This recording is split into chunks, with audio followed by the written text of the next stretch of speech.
The idea of implanting a microchip into your body is no longer science fiction. In the future, after a quick implantation procedure, you could be able to simply point at a vending machine to access your favorite drink. Doctors would be able to read your vital signs while you're at home. By waving your hand, you could unlock your front door or pay for your train tickets. And this is just the beginning. People around the world are already installing RFID chips into their bodies. Why? Microchip implants have evolved from something reserved for the most dedicated biohackers on Reddit to a useful daily tool. Like Elon Musk's Neuralink, microchipping has its roots in the philosophic idea of transhumanism.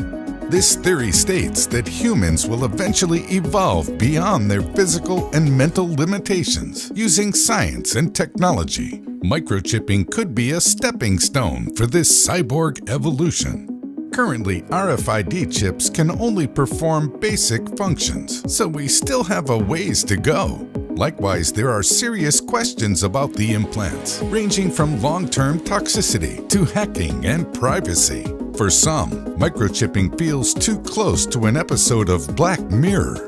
But this has not stopped companies from developing commercial microchips, or a growing number of people from implanting them. However, RFID technology is not as new as you might think. But what is an RFID chip? Radio Frequency Identification Technology, or RFID, has been around for decades. RFID luggage tags are used to make sure your bag gets to the right place. RFID ear tags are used to register and track livestock throughout the United States. Every day, pets safely receive RFID implants, just in case they ever get lost. You probably already have an RFID chip on your contactless credit card. RFID implants used for humans are microchips about the size of a grain of rice, encased in a biosafe glass tube. The implant is inserted into the top of your hand, right under the skin. It comfortably sits between your thumb and index finger.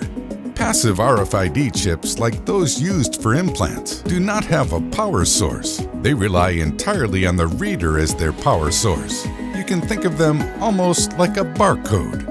In 1998, British scientist Kevin Warwick, also known as Captain Cyborg, became known as the first human to receive an RFID implant. University of Reading researchers monitored Warwick as he walked through the halls while operating tagged doors, heaters, and lights around the building without ever needing to touch them. Nonetheless, the development and adoption of RFID implants have been slow. In the early 2000s, American companies like Verichip tried to create their own healthcare-oriented microchip implants, only to later realize that 90% of Americans were not comfortable with the technology. The broader concern is that chip technology could be used to track people's movements. Before the company's growth was halted, Verichip proposed using the implants to track and monitor migrant workers. It is not hard to imagine that the chips could be abused. RFID chips present a potential security risk too, as it is possible to hack them.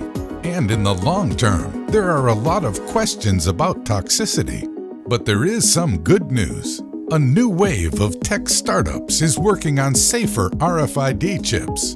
The tech startup 3 Square Market is developing the next generation of commercial microchip implants. They believe that the benefits of implanting RFID technology into the body far outweigh any potential anxieties about them. These next-generation RFID chips could store important medical information, control automated home appliances, read vital signs, provide a more secure method of logging into smart devices, and even control your car. The possibilities are endless. They could also be used to track your loved ones, like your children or aging parents. The RFID chips offered by companies like Dangerous Things are programmable, giving users control over the code in the implant. And if this sounds like something you would like to try now, you can buy a chip implant kit directly off their website.